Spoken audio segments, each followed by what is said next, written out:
Yeah, viewers, we also have one of my aunts here, Aunt Sherry. We'll call her Sherry, so because I know she's not everybody's aunt, so we'll go by that. But yeah, she agreed to be with us. We might even have a couple of other people who are jumping in. We'll post this out and let everybody know that we're on and doing this. So we'd love to just, if you're listening or viewing rather, and you want to be on this live discussion, let us know in the comments, and we'll post a link out, and you can be on here too. So yeah, thank everybody for participating.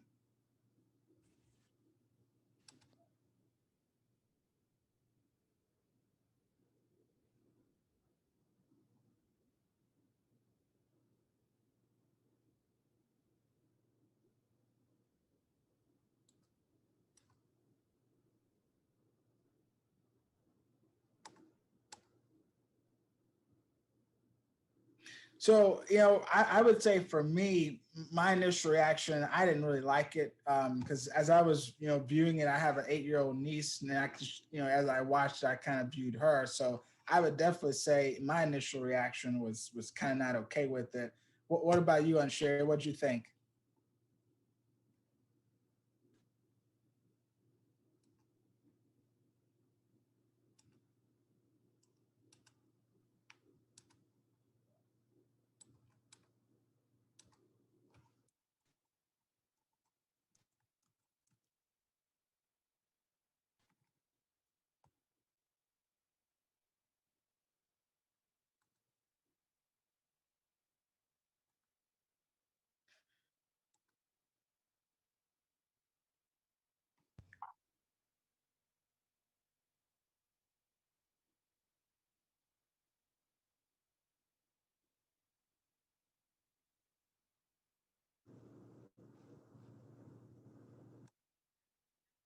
I can.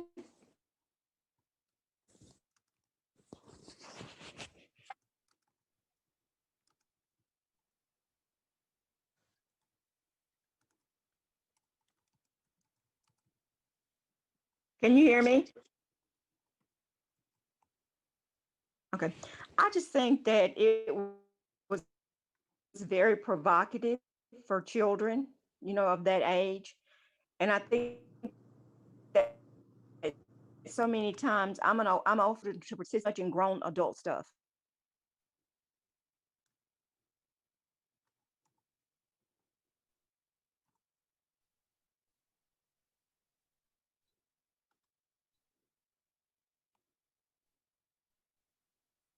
And then we want that was too grown up for children, those roles. I agree. I think it was definitely I could get some people because I think kind of going to the message of what the movie was about. Some people would probably argue different things about it, and some people would say, "Well, I finished it for this reason, or I didn't finish it for this reason." And I think that everyone kind of goes back to the same thing as kind of what we're talking about, which is it was kind of vulgar. And I think that you have some people who looked at the film as being vulgar and maybe accurate to what the director's message was, and then some people who maybe said that it was a little too vulgar just because the message anyways was more about children, and you should never necessarily portray children in that way.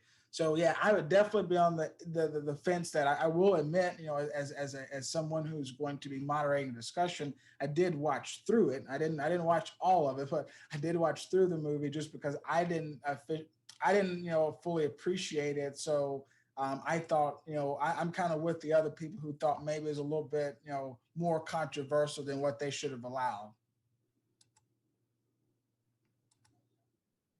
um, that's really the crux of the controversy is it's a movie about the sexualization of children, and some people feel as though they sexualize children in the movie, so it kind of you know ruins the point of it. But again, I watched it; it was uncomfortable. But our next question kind of is, with it being uncomfortable and putting children in positions we don't want them in, what is the message that you got out of the movie, and what did you think they were really trying to get across, and were they successful in getting the conversation going about the sexualization of young girls, when they're coming of age and in the age of social media, were they successful in getting that message across, and was this the best way to do it? Aunt Sherry, you can start us off with that one.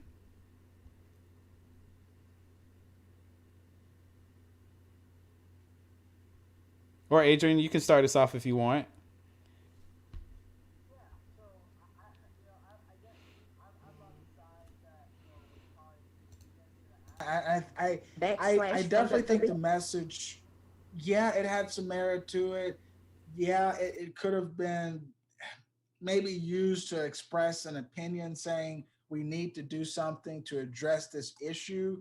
I see where that could have been the angle, but I just feel like there just could have just been a different way to address the topic, whether it be um, maybe just some sort of powerful documentary that just looks at these images and try to brings about some change. But again, maybe this was the point of it. Maybe it's supposed to be having people like you and I talk about it every day, or sitting around thinking about young girls going through this and how we can not let this be the life of many young girls. So I mean, I don't know. Maybe the director was onto something, because I mean, again, a lot of people are talking about it, and a lot of people think that it's controversial. And we are in an age where controversy is what perks up the ears. I do think that that is certainly the goal, was to get folks talking about it. I think that was one of the things I tried to keep in mind while I was watching it. As ridiculous as some of the stuff was, I tried to make sure to keep that in mind, that there was a larger, there was a larger goal, a larger discussion that they were trying to get at. And we know just from our talks on the podcast that it is hard to get people's attention. And sometimes the only way to get their attention is to make it as outlandish and ridiculous, especially in a, in an era where everything is so sensationalized. Unfortunately, that's the only way we can get people's attention sometimes. It's just to make it as outrageous as this was, so it's so in your face that you have to stop and pay attention to it. So I think they were successful in getting the conversation started. I do think with it being so ridiculous that it is going to turn some people off from being able to see that message. But I guess when you make a movie like that, some people are just not going to get it because of what it contains. The images, the dancing, especially at the end, is what grossed a lot of people out. And they just completely glossed over the message that the film was trying to get to. So I think it's definitely got the conversation started for sure, which is a good thing. Yeah, you said it. Well, at least I think at least the conversation started, Yeah. and people were discussing it. Because I think that I mean, obviously, as men, we didn't necessarily go through that. We did to a certain degree, because I can remember, not necessarily with in that way, but maybe with clothing or whatever, always having to look like everybody, have name brand shoes and stuff like that. So I get the message behind it, that there's some young girls who for whatever reason the America has tried to portray the female in a certain way, to where you have to be beyond below a certain weight, have a certain waistline, have a certain chest, certain like you have to look a certain Mm-hmm. way, and if you don't fit that model, you're behind the eight ball, and you got to figure out every day, how can I get closer and closer and closer to this figure of what a woman is supposed to look like and be like. So I can definitely see that, because I saw, like I said, even with watching Little Nuggets, I mean, I saw a girl who was pretty innocent in a sense. I mean, started off pretty nice, and then she just had a couple different influences, little levers here and there, and by the end of it, she was seemed to me kind of different. So and again, that's no slight to her, just a slight, honestly, to society, because there's certain things that we kind of have on females that would definitely be a double standard, because I don't think that I went through anything like that. Yeah, I think as men we're supposed to, maybe there's an image of having a six pack or whatever, but there's also the whole, you can be have a beer gut and barbecue with your buddies or whatever and be okay. There's that double standard. So, um, it definitely helped. I definitely think. I mean, it's one of those films that we're talking about the issue. More people should start waking up to it, because even though that mother was, married. She was kind of a single mom, and by the end of it, because it seemed like they were going through a divorce or something like that. So I mean, it's a struggle to raise children. Right, and I think that's in the important part is it is showing the evolution really of a young girl, especially in today's times, and so you know, at the end of it, they weren't necessarily in a divorce, but what was happening was her mom was married, but her husband was actually bringing in another woman, and so he had two wives, and so he was actually going to be a part of the wedding of the new wife and the husband. So that's where, the girl in the movie, her name is Ami. She saw her mom trying to deal with that emotionally because she was being essentially forced to go along with this because of their traditions. This is how it works. And her mom, broke down crying, and Ami was under the bed and she could hear it. And so she saw those things, and it really caused her to rebel. And so what you see is a girl in 2020 dealing with things like that, trying to rebel, get, her mom's attention. And she did it by imitating things that they saw in music videos. And so it really goes to the larger question, the next question, which is how it portrayed the becoming a young woman in today's world. Does the film harm that image of young girls coming up in social media world where, like you say, being sexy on Facebook and Instagram gets you more likes than anything else. And so that's what they saw. I mean, in the movie, they literally said, we don't want I think Ami even said that we want them to think that we're women, not girls. They were trying to be women and they weren't staying as kids. And I think that's happening all the time where kids have access to things like the music videos you saw in the movie that look very similar to things like WAP and other things where they're trying to imitate it because they think that that's what women do. I think that sometimes because we see things imitated, then it doesn't allow us to be us. Each one of us have our own personality. We all grow differently. Our thought process is different. But when you have things like that out in front, it makes them think that they look for women to skinny waist and waist, their height and all of that. So it doesn't allow the person to mature to be who they are. They're trying to imitate, not realizing there's not anything wrong with them the way they are. Exactly, and I think that that's one of the main themes that I really saw out of the film, especially when you talk about, does it help or does it harm the portrayal? I mean, I think it could maybe bring some light. I think some awareness to the issue, and it could maybe, help in that way.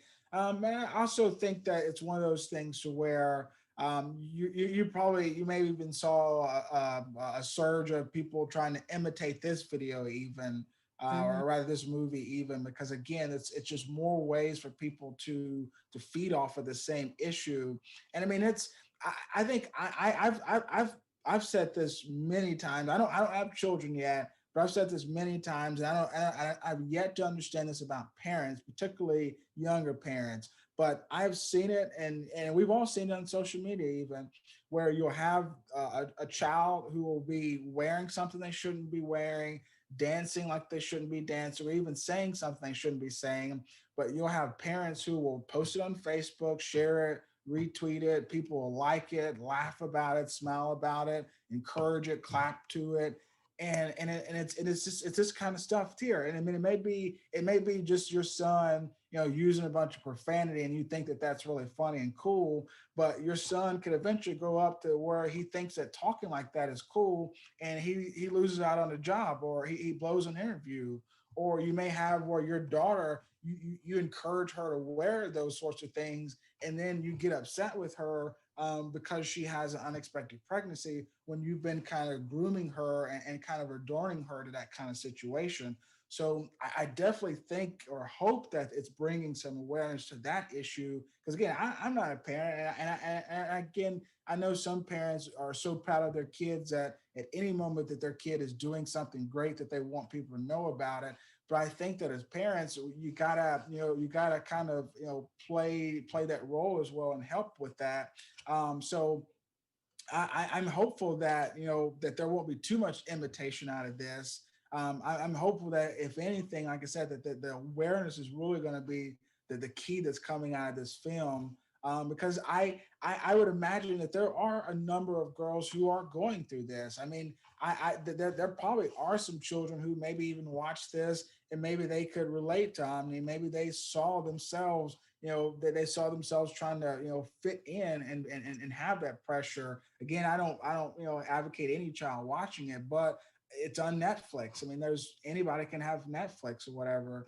So I'm sure that there probably are some girls that maybe saw that and tapped into that. Hopefully they, channeled some positive vibes from that and maybe didn't walk down the same pathway. But I definitely think that there's this film is like a whirlpool of just mixed messaging, and you can just get a lot out of it.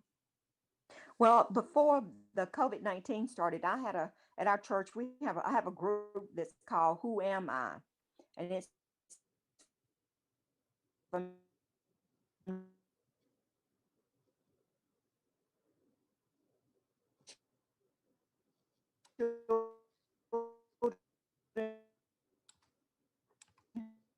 who are 8 years old up to about 17, 18. And the goal is losing who the person. And I think that that movie kind of leads to that. That young girls, they see that that's they see that that's a movie that's on TV. I'm gonna try to do those things so maybe I can get me a role. Definitely think that's a possibility. I would hope the kids wouldn't see it because their parents are taking the necessary steps to make sure that they don't have access to it because it is marked as mature.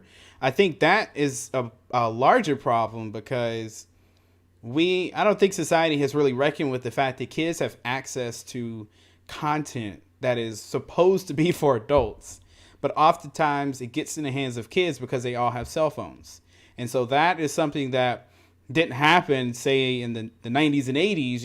It was a little bit harder to get to content like things like WAP and this movie even because it is on Netflix. But kids see these things. We can't just act like kids aren't watching content they shouldn't. And so we have to be honest. And when young girls see things like this movie, if they happen to see it, or the music videos that come out and they see people, half dressed, twerk, and all that stuff, not that that's bad, but there's not something to imitate. Like you say, be your own person because when they're coming up and they're growing up, that's what they're struggling with the most is trying to figure out who they are.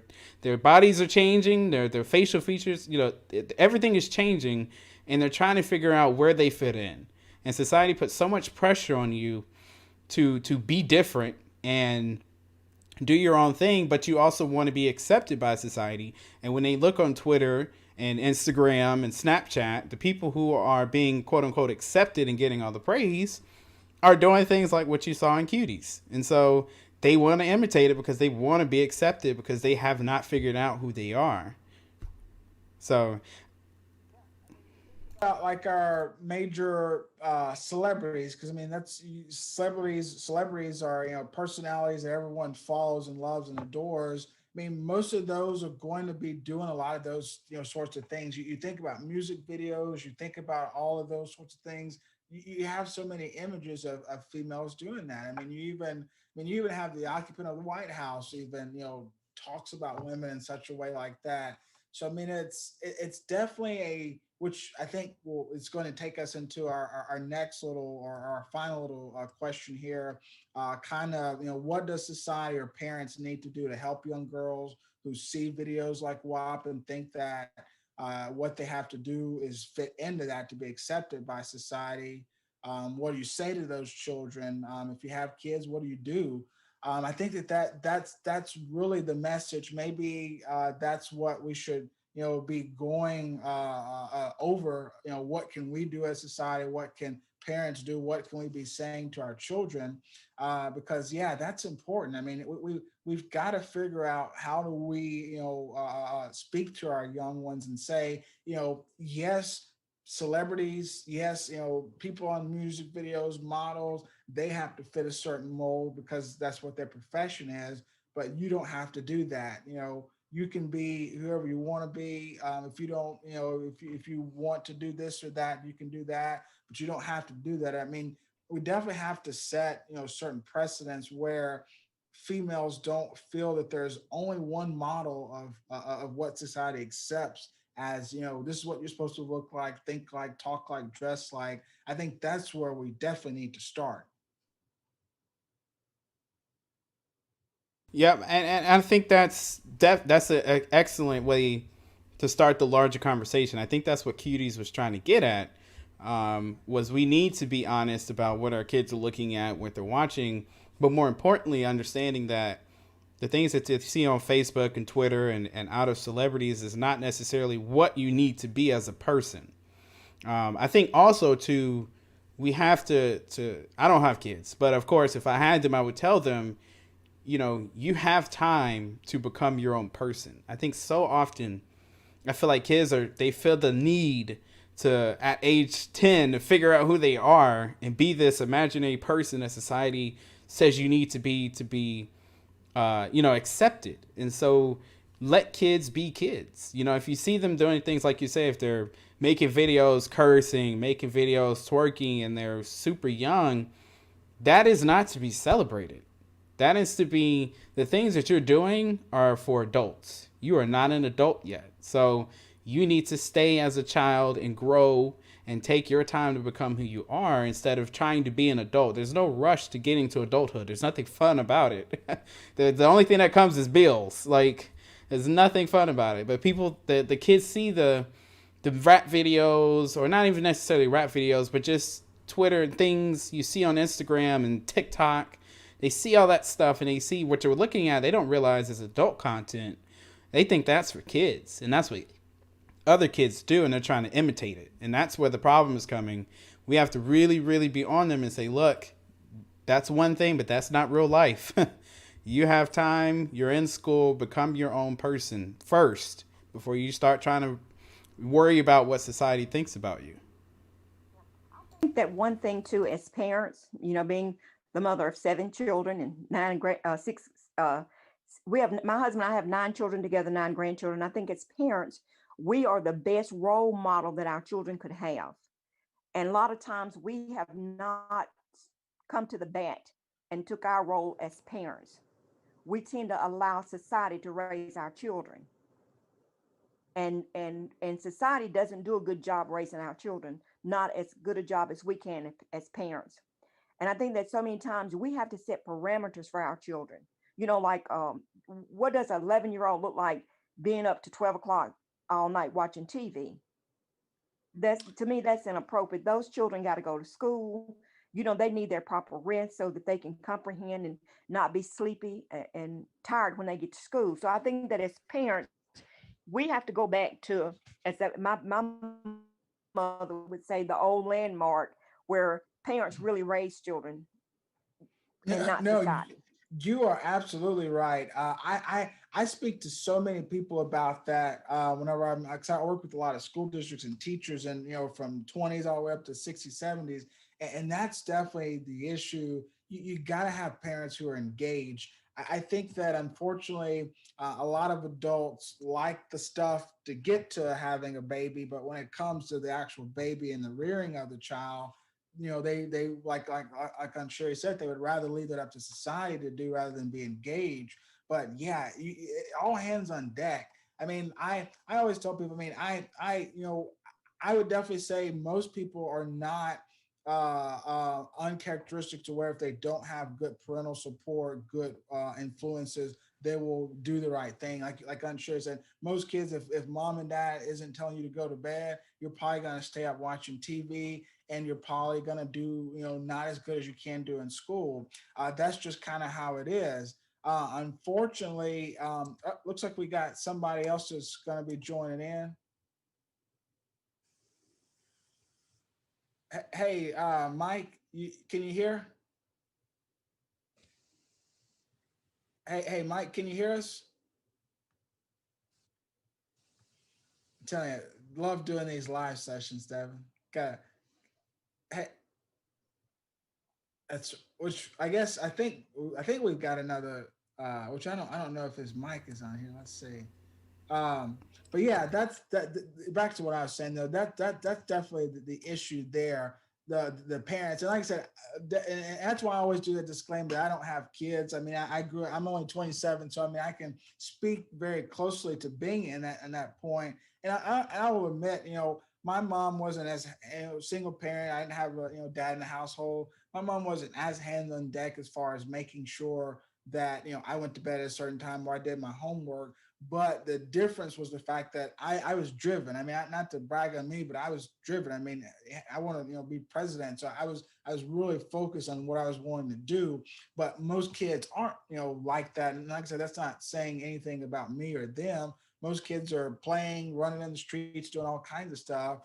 So they really need that focus. They really need somebody to say, hey, go do your algebra, or hey, focus on physics, or whatever the case may be, so that you understand the grand scheme of things. So I definitely, I'm glad you mentioned that, Sherry, about the parents, because like I said, that's not a slight to the parents, because I agree that in the society that we live in, some parents are working two and three jobs. They don't have a lot of face time with their children other than meal time and kissing them before they go to bed. So I definitely understand it, but maybe that's a larger scale of what we have to do as society to figure out how we help in single parent households with that FaceTime. And even when you got two parents in the household, because still everyone's living paycheck to paycheck and still working one and two jobs. And I think a lot of times, Adrian, is that sometimes parents think I just give my children, give me this, give them that, and really they don't want all that stuff. A lot of times they just want you to spend some quality time with them. And quality time is not taking them to work with you.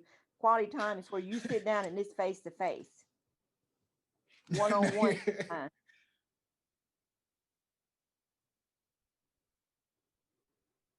um, a lot of times that now you'll see kids, like if you're at a restaurant, you'll see them just sitting with an iPad or a phone in their face the whole time. And you can imagine that's probably what's happening, say, at the dinner table when they're at home and they're supposed to be talking as a family and they're just sitting there, with the tablet in their face. A lot of people, I've seen people use the tablet almost as like a babysitter.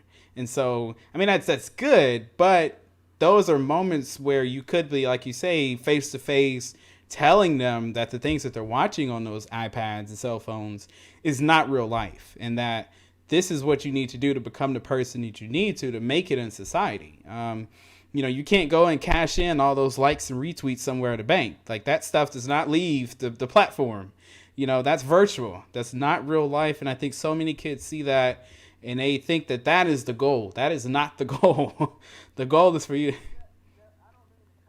Mm-mm. One of the things that you're saying is really interesting, and it's just that what a lot of kids are saying today, though, is that you've got all these people who are starting to make careers and money off of doing stuff on social media, doing the most outlandish or the wildest or yeah. I mean, we're in a society to where I mean, you got social media influencers where I mean, if you can just get to a point to where whatever you're doing, you've got 2+ million followers and they're watching you do it.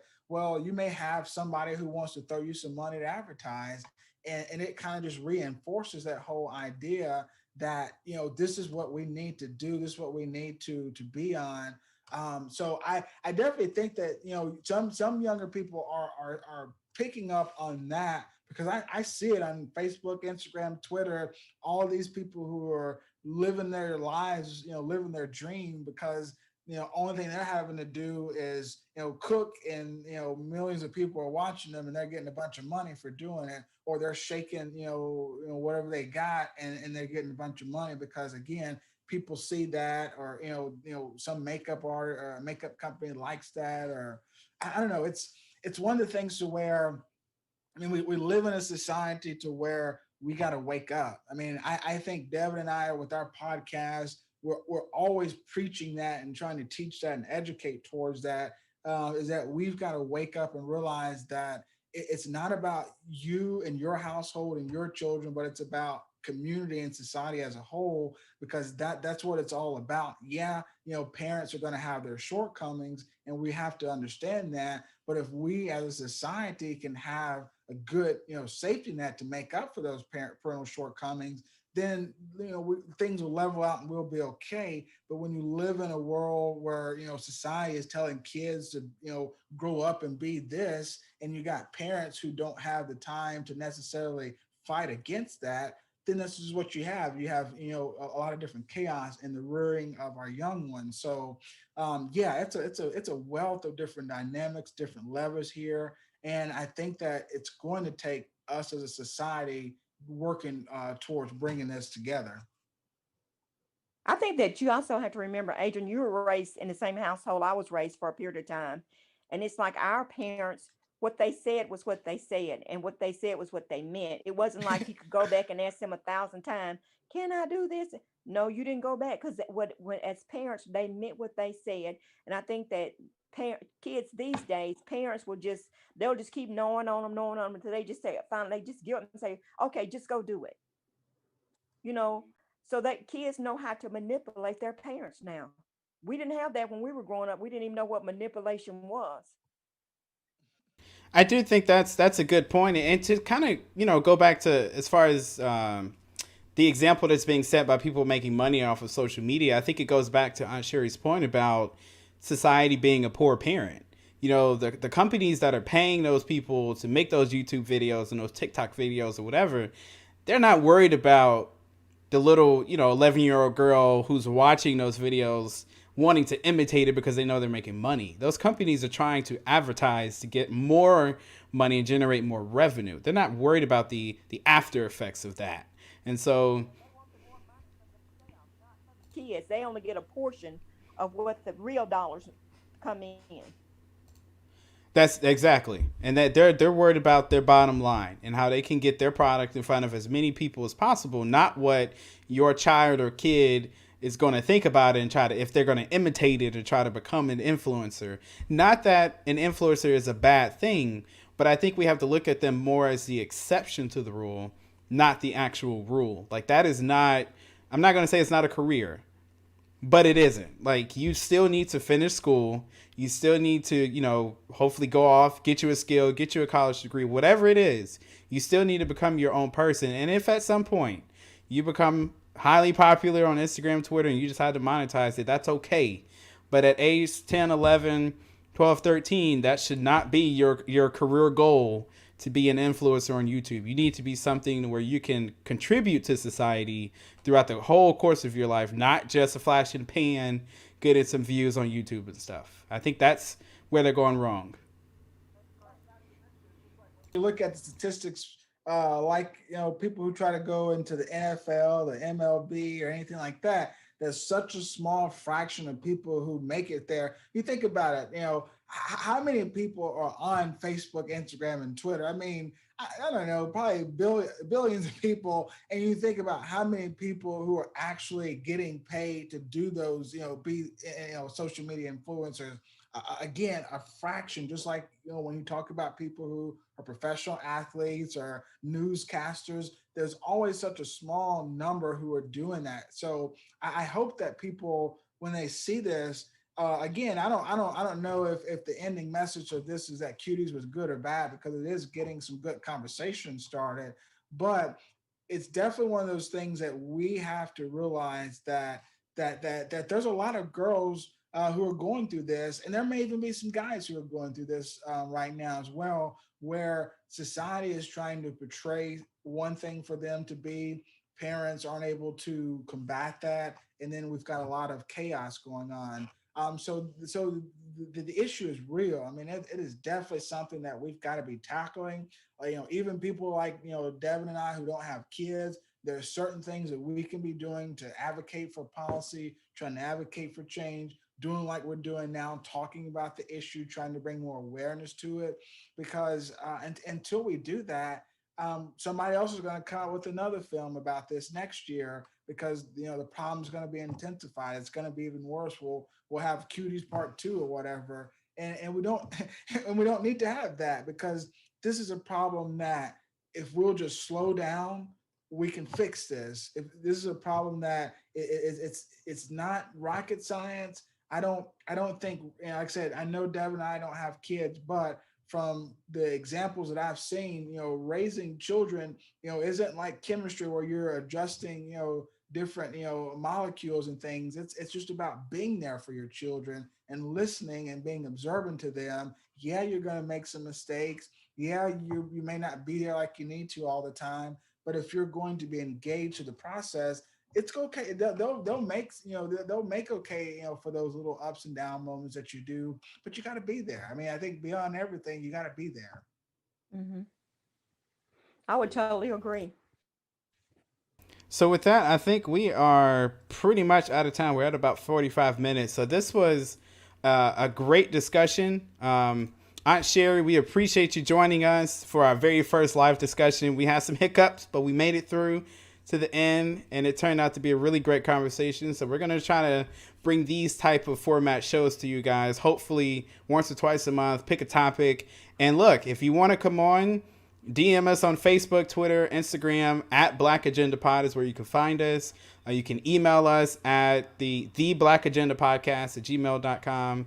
DM us. We would love to have anybody on the show who wants to talk about hot topics. This one is Cuties. We could have something else. If you have a show topic, let us know. We're open to pretty much anything. So again, Adrian, Aunt Sherry, thank y'all for coming on. This was great. Any last words before we get off?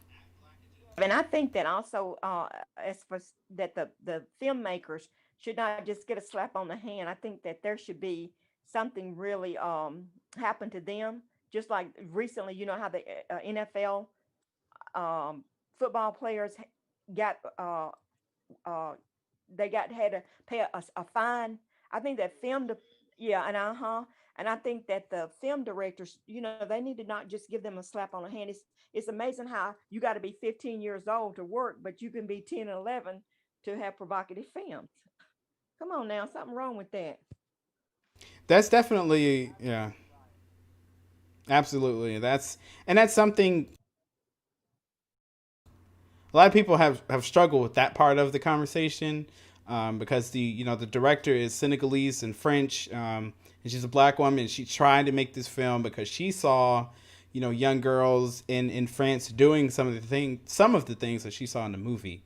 But I know it seems like they got a slap on the wrist, but she has definitely got a ton of backlash from this, to the point where she had to actually get off of social media because she was starting to get death threats and different things like that. But understandably, though, I do think that there should be some kind of repercussion when you make movies like this. It shouldn't necessarily be celebrated. I don't think it is, but to just be able to go about making it, I don't know. I don't know how that happened to where they can just put 11-year-olds up there. I know the parents signed off on it. They all were behind the message. I don't know if that's enough. I know. All Yeah, right. it had to be a lot of money because I can't, like I said, I didn't watch the film all the way through because as I watched it, like I said, I can only see my niece, and I can't imagine how as a parent you couldn't, just think about your daughter having that sort of exposure and just being like, I don't want, little boys and old men, because a bunch of pedophiles and creeps and things like that in our world, unfortunately.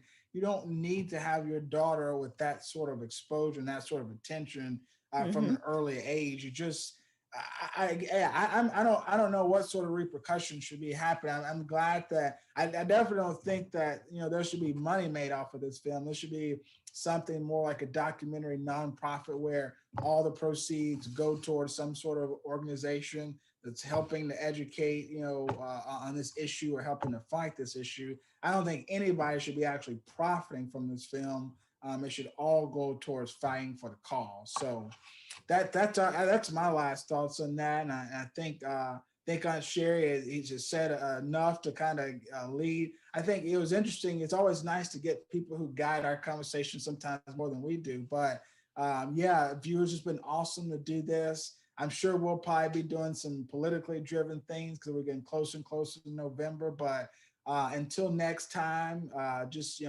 as we always say, sit back and listen well.